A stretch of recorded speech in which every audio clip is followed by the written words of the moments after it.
Hello everyone, welcome back to the channel.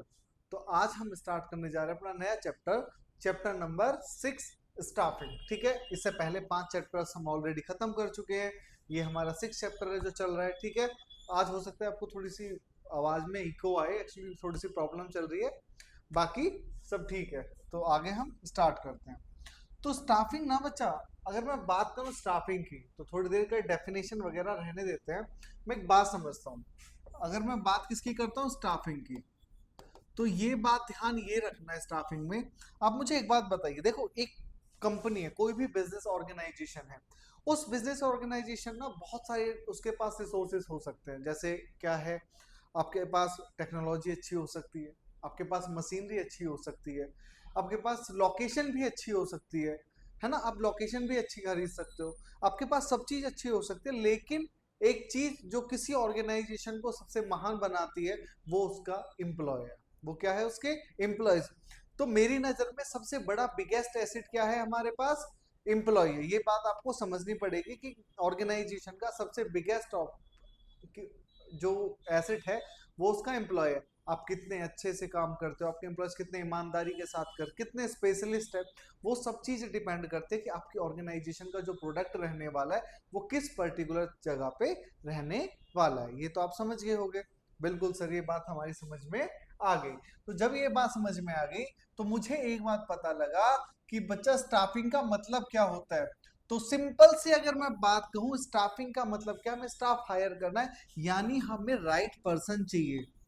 Right person चाहिए किसके लिए, फॉर द राइट जॉब। सीधी सी बात भाई, सही काम करने के लिए सही बंदे को ही ढूंढना हमारे लिए क्या बन जाएगा, स्टाफिंग बन जाएगा। बिल्कुल सही बात है सर। तो मैंने वही बताया, placing the right people at the right place, है ना। सही बंदों को सही जगह पे रखना ही क्या है, हमारा स्टाफिंग है। तो स्टाफिंग को हम कर सकते हैं जिससे हम क्या करते हैं, obtaining, maintain, utilizing, maintaining a satisfactory satisfied workforce, यानी एक ऐसी वर्कफोर्स जो हमारी ऑर्गेनाइजेशन को बहुत अच्छे से वर्क करे, हमारे ऑर्गेनाइजेशन के लिए काम करे, हमारी ऑर्गेनाइजेशन को सेटिस्फाई कर सके। उस पूरी फोर्स को हम क्या बोलते हैं, स्टाफिंग बोलते हैं।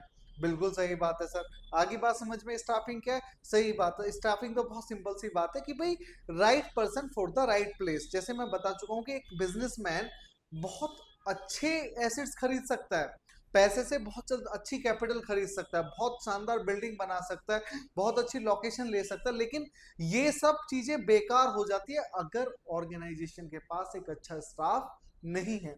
इवन कि आप स्कूल में आपके में एसी प्रोवाइड करा सकते हैं, स्कूल वाले आपको एसी वाली बस प्रोवाइड करा सकते हैं, आपको मेंटेनेंस कर अच्छा इंफ्रास्ट्रक्चर दे सकते हैं, लेकिन व्हाट अबाउट क्या कुछ अच्छे टीचर्स ही प्रोवाइड ना किए जाए, तो क्या स्कूल के सारा जो मेहनत है वो सही रहेगी या नहीं रहेगी, कोई हेल्पफुल है, नहीं सर बिल्कुल। एटलीस्ट हमें पढ़ाने वाले और समझाने वाले कौन है, टीचर्स है।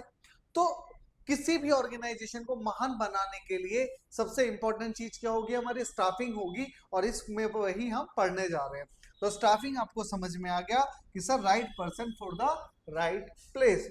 तो आखिरकार इसकी हमें जरूरत और इंपॉर्टेंस क्यों है, तो अगर आपसे या तो नीड पूछी जाए या आपसे इंपॉर्टेंस पूछी जाए, दोनों केस में आप एक ही बात बोलोगे। ठीक है सर, समझा दीजिए अब। तो सबसे पहला क्या है बच्चा, obtaining competent personnel. Obtaining competent personnel का मतलब क्या है, कॉम्पिटेंट कॉम्पिटेंट का मतलब होता है कि जो हमारी जॉब को, प्रोफाइल को सबसे बेस्ट मैच करे, है ना। मान लो मुझे मैनेजर चाहिए, तो मैं उस बंदे को रखूंगा ना जो मैनेज अच्छे से कर सकता है, या किसी भी को भी उठा के रख दो, नहीं। तो वही स्टाफिंग में सबसे पहले कहा कि भाई हमारा पहला ऑब्जेक्टिव है ऑब्टेनिंग कॉम्पिटेंट पर्सोनल, यानी सबसे ज्यादा जो जॉब प्रोफाइल को हमारी मैच करेगा, हमारे वर्क को जो सबसे अच्छे से कर पाएगा, हम उसी को क्या करने वाले हैं, हम उसको हायर करने वाले हैं। Second thing, higher performance. बिल्कुल सही बात है। देखो, मशीनरी अच्छी हो या ना हो, आपका स्टाफ अच्छा होना चाहिए, तभी तो आप अपनी परफॉर्मेंस को क्या कर सकते हो, हाई कर, क्योंकि जब सही बंदा सही जगह पे होगा तभी वो परफॉर्मेंस कर पाएगा ना। फॉर एग्जाम्पल अगर मैं आपको समझाना चाहूं, आप हिंदी के टीचर से बोलो कि अकाउंट्स पढ़ा दो, ठीक है, हाँ हो सकता है हिंदी वाले टीचर जो आपको हिंदी जो पढ़ाते हैं सरिया में, उनको बहुत अच्छा एक्सपीरियंस है।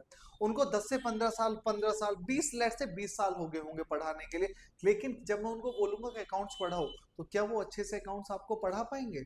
नहीं पढ़ा सकते ना, क्योंकि उनकी नॉलेज रेस्ट्रिक्टेड है हिंदी के लिए, है ना कि अकाउंट्स के लिए। तो हायर परफॉर्मेंस के लिए सबसे ज्यादा जरूरी क्या है कि हर किसी को कहाँ पे प्लेस किया जाए, उसकी प्रॉपर जगह पे प्लेस किया जाए। तो स्टाफिंग में हम मैंने डेफिनेशन में ये तो करते हैं, right place for the right person, या right person for the right place. तो यही तो मैं करूँ, तभी तो मेरी परफॉर्मेंस हाई जाएगी, हाँ या ना? बिल्कुल सर, आगे बात समझ में। सेकेंड है कंटिन्यूअस ग्रोथ। ये तो आपको समझ कि भाई ऑर्गेनाइजेशन का सर्वाइवल, कोई भी ऑर्गेनाइजेशन कब सर्वाइव करेगी? सर सर्वाइव तो जब करेगी ना, जब उसके प्रोडक्ट अच्छे होंगे। और प्रोडक्ट अच्छे कब होंगे? सर जब उसके एम्प्लॉयज ईमानदारी से काम करेंगे, उसके एम्प्लॉयज अच्छे से काम करेंगे, हाँ या ना? या ऐसा हो सकता है कि डिसऑनेस्ट एम्प्लॉय कभी आपको प्रोडक्शन बहुत अच्छा दे सकता है? नहीं दे सकता। क्या डिससेटिस्फाइड एम्प्लॉय, समझना, क्या डिससेटिस्फाइड एम्प्लॉय कभी आपको अच्छे से परफॉर्मेंस दे सकता है? बिल्कुल नहीं दे सकता सर। तो सिंपल सी बात है भाई, आपको अगर कंटिन्यूस ग्रोथ चाहिए तो आपके एम्प्लॉयज को जरूरी नहीं है, देखो और मैं एक बात कहता हूँ कि ये बिल्कुल सही बात है कि एम्प्लॉयज ही जरूरी है, लेकिन एम्प्लॉयज को खुश करना किसकी डिपेंड है? ऑर्गेनाइजेशन की जिम्मेदारी। ये किसकी जिम्मेदारी होती है? ऑर्गेनाइजेशन की जिम्मेदारी होती है। फिर है optimum utilization of human resources. मतलब मेरे पास जो रिसोर्सेज है, जो भी ह्यूमन रिसोर्सेज या मेरे जो एम्प्लॉयज है, उनका क्या सिखाता है ये? Optimum utilisation. ऑप्टिमम यूटिलाइजेशन का मतलब क्या है? सही तरीके से इस्तेमाल करना, है ना? तो सब होगा या नहीं होगा? बिल्कुल होगा, क्योंकि हमने क्या किया सर, हमने सही बंदे को सही जगह रखे, तो हम उसके पोटेंशियल को निकाल रहे हैं ना, हम उसके सबसे बेस्ट वर्जन को निकाल के बाहर ले आने की कोशिश कर रहे हैं, जिससे कि वो हमारी ऑर्गेनाइजेशन को अपना बेस्ट दे सके। और बेस्ट देगा तो ऑटोमेटिकली क्या होने वाला है? वो परफॉर्मेंस भी हाई हो जाएगी और यूज भी हमारा हो जाए। Improve job satisfaction. Improve job satisfaction कैसे? क्योंकि देखो, मैं कब खुश रहूंगा? जो मुझे काम आता है वो करने में अच्छा रहूंगा, कि जो मुझे नहीं आता उसको काम मुझे दे दिया जाए तो मैं उसमें खुश रहूंगा। बिल्कुल सही बात है सर, जो आपको अच्छे से आता है आपको वही काम मिलना चाहिए। भाई मैं आपको बीएसटी पढ़ा सकता हूँ, अकाउंट्स पढ़ा सकता हूँ, इकोनॉमिक्स पढ़ा सकता हूँ, लेकिन अगर मुझसे कल ये बोल दिया जाए कि भाई आप जाओ और इंग्लिश पढ़ाने के लिए भेज दो, तो क्या मैं खुश रहूंगा? इस बात से कहीं ना कहीं मेरे अंदर डिससेटिस्फेक्शन आएगा, नहीं आएगा? कि भाई जबरदस्ती कुछ भी काम करा देते हैं, किसी को आए ना आए, है ना? तो जॉब सेटिस्फेक्शन के लिए क्या जरूरी है? जॉब सेटिस्फेक्शन के लिए सबसे ज्यादा जरूरी क्या है? कि उस एम्प्लॉयज को सही जगह पे जो उसको काम आता है वही काम उसको दिया जाए, जिससे कि वो उसको बेस्ट कर पाए। और जब अंदर से जब आवाज आती है ना कि भाई हम सबसे बेस्ट दे रहे हैं, तो ऑटोमेटिकली क्या होता है कि हमारी जॉब सेटिस्फेक्शन बढ़ जाती है। जॉब सेटिस्फेक्शन बढ़ जाती है, बिल्कुल सही बात है सर, ये तो समझ में आ गया। तो एक बार फिर से सर रिवाइज करा दीजिए सर। तो बच्चे नीड क्यों है हमें? तो नीड क्यों है तो हम समझ गए होंगे नीड क्यों है। सबसे पहले नीड क्यों है, देखा, छोटा कर लेता हूँ।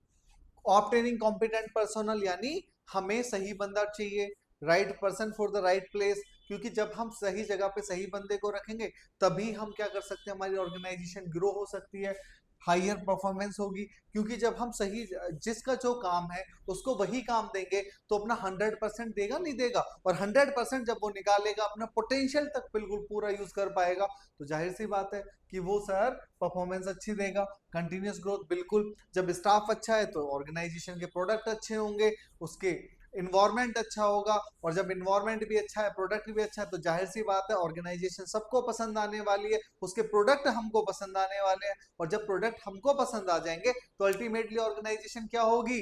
ग्रो होगी, नहीं होगी? भैया आप किसी का प्रोडक्ट क्यों खरीदते हो? क्योंकि आपको उससे सेटिस्फेक्शन मिलता है, तभी तो खरीदते हो, या ऐसे ही खरीद लोगे? इसके बाद क्या है? Optimum utilization of human resources और इंप्रूव्स जॉब सेटिस्फेक्शन। ठीक है, ये बात समझ में आ गई? बिल्कुल सर, आगे हमारे, अच्छा आ गई तो अच्छी बात है। अब बात करता हूँ मैं ह्यूमन रिसोर्स मैनेजमेंट की। देखो, आपको मैं एक बात समझाता हूँ। हम, ऐसा नहीं है कि ह्यूमन रिसोर्सेज मैनेजमेंट शुरू से ही चलता आ रहा है, नहीं। मैं इसके पीछे बताता हूँ कि जब हमारे यहाँ इंडस्ट्रियल रिवॉल्यूशन, जब क्या हुआ, इधर जब इंडस्ट्रियल रिवॉल्यूशन हुआ, इसके पीछे की स्टोरी लाइन अब बता देता हूँ कि रिवॉल्यूशन हुआ तो हुआ क्या? सबसे पहले जब इंडस्ट्रियल रिवॉल्यूशन होने हुआ, तो उससे क्या हुआ, तो उसमें जो हमारी ट्रेड यूनियंस थी, क्या थी? ट्रेड यूनियंस थी। कौन था? जब हमारे इंडस्ट्रियल रिवॉल्यूशन हुआ तो उसमें जो ट्रेड यूनियंस थी वो सारी की सारी ट्रेड यूनियंस एम्प्लॉय के बेनिफिट के लिए बात करने लगी। ठीक है, एम्प्लॉयज बेनिफिट्स के लिए बात करने लगी कि भाई एम्प्लॉय के लिए क्या अच्छा हो सकता है, क्या नहीं हो सकता, है ना। तो जब फिर लेबर यूनियन बना, हाँ या ना, एम्प्लॉयज के लिए भी दूसरी चीज क्या आई मेरे नजर में, लेबर यूनियंस आए। अब ये भी एक छोटे लेवल पे काम करने लगे, होने लगे नहीं होने लगे, ये किसके लिए, आज भी होते हैं लेबर यूनियंस। ठीक है, अब हुआ क्या, ऑर्गेनाइजेशन बड़ी बड़ी होने लगी, बहुत सारे लोग होने लगे, तो उन्होंने क्या किया, एक बंदा रखने स्टार्ट कर दिया जिसको हम बोलते थे पर्सोनल फॉर स्टाफिंग। इसको स्टाफिंग पर्सोनल बोलते थे, जिसका काम क्या होता था, सिर्फ सिलेक्शन करना, लोगों को रिक्रूट करना और लोगों को हमारे लिए सिलेक्ट करना, इसका काम यही होता है ऑर्गेनाइजेशन में। अब फिर से क्या हुआ, जब स्टाफिंग इसको रखने लगे तो अब जब बच्चा स्टाफ ज्यादा हो जाएगा उसको मैनेज करने के लिए भी आएगा, तो मैनेज करने के लिए फिर एक और नया स्टाफ आया, है ना, उसको हम क्या बोलने लगे, एचआर मैनेजर। और वहीं से हमारे पास एक डिपार्टमेंट आ गया, ह्यूमन रिसोर्स मैनेजमेंट, जो ऑर्गेनाइजेशन का एक बहुत ही इंपॉर्टेंट पार्ट बन गया, जैसे मार्केटिंग डिपार्टमेंट, सेल्स डिपार्टमेंट। तो इस तरीके से धीरे धीरे करके क्या आया हमारे पास में, ह्यूमन रिसोर्स मैनेजमेंट आ गया। बिल्कुल सही बात है, तो सर अब पढ़ लेते हैं। तो बेसिकली इन दोनों में डिफरेंस क्या है सर, इसमें डिफरेंस क्या है, तो बच्चा जो ह्यूमन रिसोर्स मैनेजमेंट है ना, वो क्या करता है, वो ह्यूमन की skill, human element to the enterprise, therefore big enterprise, इसके लिए बड़ी बड़ी, अच्छा सॉरी मैं समझा देता हूँ पहले क्या है।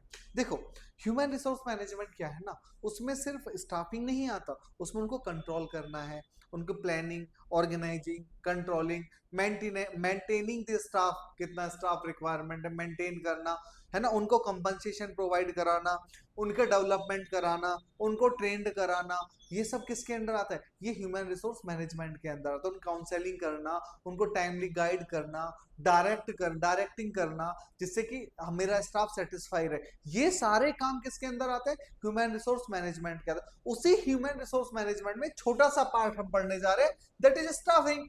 तो ये बात समझ में आ गया कि भाई एचआरएम क्या है, सिलेक्शन करना, डेवलपमेंट करना, यूटिलाइजेशन करना, कंपनसेशन, लोगों को मोटिवेट करना, सब कुछ स्टाफिंग है। और उसी ह्यूमन रिसोर्स मैनेजमेंट का एक छोटा सा पार्ट है, क्या है, स्टाफिंग, जिसमें हम क्या करते हैं, स्टाफिंग में हम क्या करेंगे, जिसमें ह्यूमन एलिमेंट को हम डील करते हैं। और जब ह्यूमन एलिमेंट को हम डील करेंगे तो इसका मतलब इसमें हम सिर्फ रिक्रूटमेंट सिलेक्शन पे ध्यान देते हैं, लोगों का सिलेक्शन हम किस तरीके, आगे समझ में, यानी ह्यूमन रिसोर्स मैनेजमेंट एक बड़ी पिक्चर है, उसमें से छोटा सा जो पार्ट है हमारा वो क्या है, स्टाफिंग है। ठीक है, ये बात समझ में आ गई, बिल्कुल समझ में आ गई होगी, बिल्कुल सर समझ में आ गई ये बात, बहुत अच्छी बात है। नेक्स्ट आ जाओ, अब ये देख लीजिए स्टाफिंग प्रोसेस क्या है। सबसे पहले क्या करूंगा मैं, मैन पावर रिक्वायरमेंट, जिसमें मैं ये डिसाइड करता हूँ कि भाई मुझे कितने लोगों की जरूरत है, रिक्रूटमेंट। फिर मैं क्या करूंगा, लोगों को रिक्रूट करूंगा, यानी लोग मेरे पास अपनी जॉब प्रोफाइल भेजेंगे, उसमें जो जो फिट बैठेगा उनको मैं सिलेक्ट करूंगा। जो बंदे अब जो जिन्होंने प्रोफाइल भेजे, ये पॉजिटिव पॉइंट है कि सब मेरे पास भेजेंगे। ये मेरा एक नेगेटिव पार्ट है, सिलेक्शन। सिलेक्शन में जो फिट नहीं बैठते उनको मैं बाहर कर दूंगा, उसमें से कुछ को मैं सिलेक्ट कर लूंगा। सिलेक्ट के बाद प्लेसमेंट कर दूंगा, यानी उसको जॉब, जो जिस जॉब के लिए चुना गया उस पर काम करेंगे। ओरिएंटेशन हो गया, फिर ट्रेनिंग एंड डेवलपमेंट, या भी आप सिंगल सिंगल पढ़ने वाले, परफॉर्मेंस अप्रेजल, प्रमोशन एंड कंपनस, लास्ट में हमारा कंपनसेशन।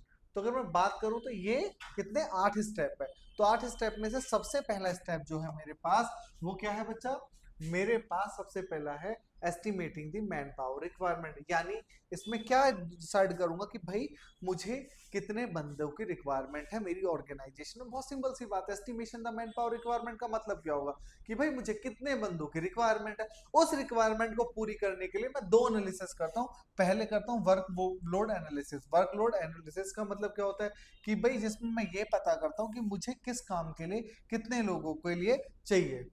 ठीक है, मतलब human necessary for the performance of various jobs and achievements, मतलब ऑर्गेनाइजेशन का गोल अचीव। अभी कैसे डिसाइड किया जाता है, मैं आपको ना इसको एक एग्जांपल के थ्रू समझाता हूँ कि क्या होता है वर्कलोड एनालिसिस। ठीक है, क्या होता है वर्कलोड एनालिसिस। मान लीजिए आपका स्कूल है, हाँ है ना, बिल्कुल सर है स्कूल। आपके स्कूल में ना डेस्क बनने, डेस्क में पेंट होना है, क्या होना है, डेस्क में पेंट होना है। जो कितने डेस्क है टोटल, 1000 डेस्क है, ठीक है। अब मुझे एक बात पता है कि भाई मुझे एक एम्प्लॉय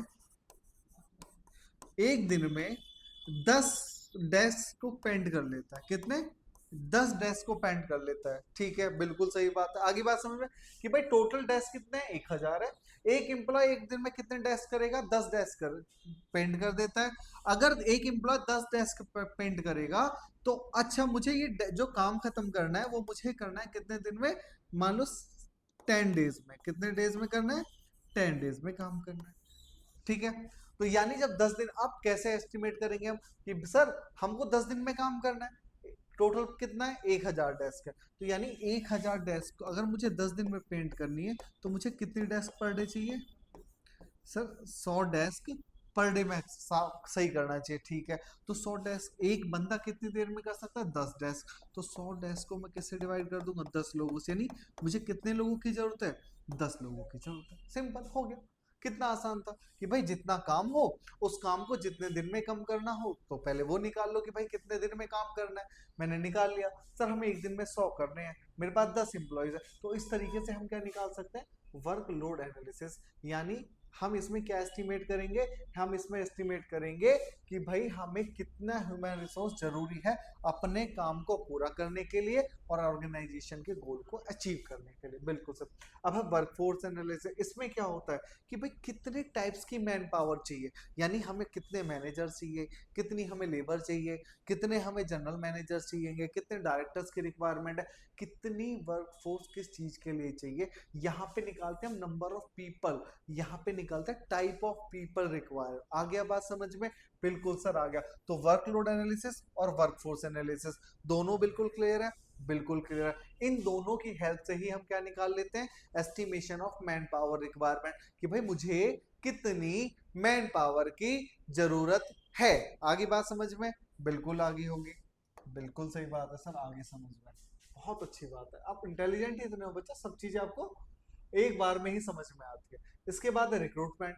रिक्रूटमेंट का मतलब क्या है कि भाई पहले हम क्या करेंगे, लोगों को अप्लाई करें, लोगों को सर्च करेंगे इसमें, किसके लिए, जो मुझे काम कराना है। तो रिक्रूटमेंट में क्या है, the process of searching for prospective employees and stimulating them to apply for job in the organization. यानी इसमें जिसकी मुझे जरूरत होगी मैं वो करूंगा और लोग उस जॉब के लिए मेरे पास क्या करने वाले हैं, अप्लाई करने वाले हैं। ये बात समझ में आ गई, बिल्कुल सर, ये वाली बात हमारी समझ में आ गई कि भाई लोग हमारे पास जॉब के लिए क्या करने वाले हैं, अप्लाई करने वाले। फिर इसके बाद क्या होगा, अच्छा ये पॉजिटिव है, ये पॉजिटिव थोड़ा ना कि इसमें लोग मेरे पास आ रहे हैं, है ना, जितने ज्यादा आएंगे वो आ जाएंगे। फिर नेक्स्ट स्टेप है बच्चा सिलेक्शन।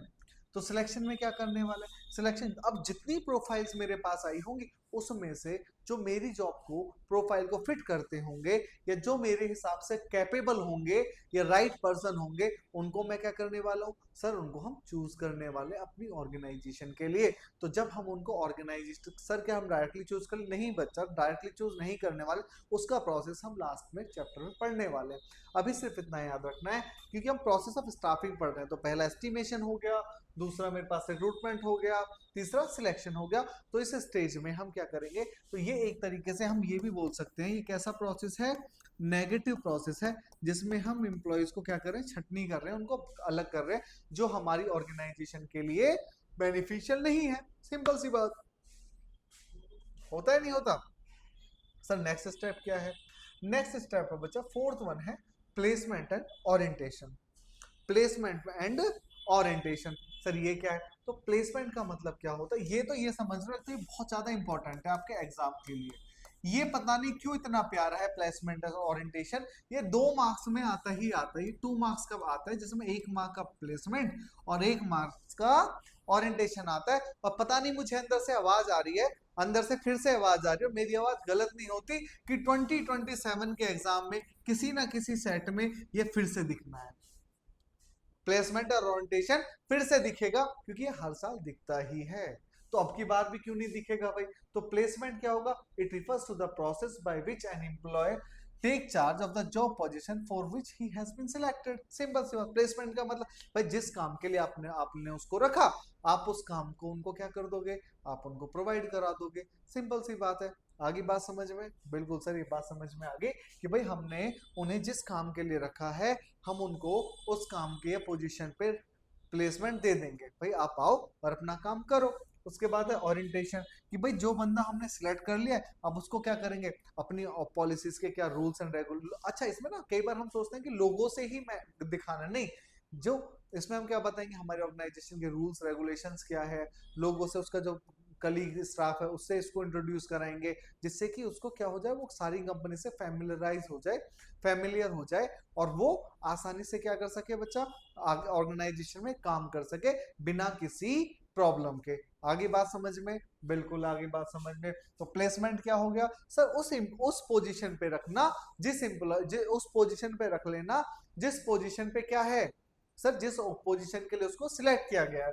सेकेंड, ओरिएंटेशन का मतलब सर, जो सिलेक्टेड एम्प्लॉय है उसको पूरी ऑर्गेनाइजेशन के साथ इंट्रोड्यूस कराना, एक तो उसके कलीग्स के साथ, और फिर उस रूल्स एंड रेगुलेशन बताना कि भाई हमारे ये पर्टिकुलर रूल्स एंड रेगुलेशन है। बिल्कुल सही बात है। ठीक है, तो ये हमारा फोर्थ स्टेप हो गया। फिफ्थ क्या है, ट्रेनिंग एंड डेवलपमेंट। देखो, ट्रेनिंग का मतलब क्या होता है, डेवलपमेंट, ये दोनों अलग अलग चीजें। तो हमने क्या किया, पहले एस्टिमेशन ऑफ मैन पावर किया, फिर हमने दूसरा स्टेप क्या किया सर, दूसरा स्टेप में हमने उनको क्या किया, रिक्रूट किया। रिक्रूटमेंट के बाद हमने क्या किया सर, हमने रिक्रूटमेंट के बाद उनको सिलेक्ट किया। सिलेक्ट के बाद सर हमने उनको प्लेसमेंट और ओरिएंटेशन, और उसके बाद फिफ्थ स्टेप क्या आ जाता है सर, फिफ्थ स्टेप आ जाता है ट्रेनिंग एंड डेवलपमेंट का। तो ट्रेनिंग क्या है बच्चा, तो training it is the act of increasing the knowledge and skill of the employees for doing a particular job. यानी ट्रेनिंग में हम क्या है भाई, उसके स्किल को बढ़ाओ, क्योंकि रेगुलर ट्रेनिंग हमें जरूरत पड़ती है। मान लो अगर मैं आपको पढ़ाता हूँ और अगर मैं बार बार चीजों को ना पढ़ता होता तो क्या मैं आपको समझा पाता? बिल्कुल नहीं पढ़ समझा पाते। तो जब हम अपनी स्किल और नॉलेज को बढ़ाते हैं ना बच्चा, वो क्या है मेरी, वो ट्रेनिंग है। तो ट्रेनिंग में क्या किया जाता है, एक एम्प्लॉयज की स्किल और नॉलेज को बढ़ाया जाता है उस काम को करने के लिए। डेवलपमेंट क्या है, डेवलपमेंट का मतलब क्या है कि सिर्फ इसमें क्या है, इसमें सिर्फ उसी पर्टिकुलर स्किल के नहीं, उसके अंदर और भी स्किल डाली जाती है, जिससे कि वो ऑर्गेनाइजेशन को और ज्यादा स्किल्स दे सके, जिसमें उनको कम्युनिकेशन स्किल्स हो गई, लेट्स से कम्युनिकेशन स्किल उसे समझाई जाएगी, आप कैसे बात करना है, और भी बहुत सारी चीजें उसको सिखाई जाएंगी, टेक्निकल स्किल्स सिखाई जाएंगी। ठीक है, उसी जॉब में और भी बेहतर उसको बनाने की कोशिश की जाती है, और उसी पार्ट को हम क्या बोलते हैं, डेवलपमेंट। तो फिफ्थ पार्ट क्या है मेरा, ट्रेनिंग एंड डेवलपमेंट। आगे बात समझ में? ठीक है, एक्चुअली बच्चा इससे आगे हम अभी नेक्स्ट क्लास में कंटिन्यू करेंगे। ठीक है, थैंक यू।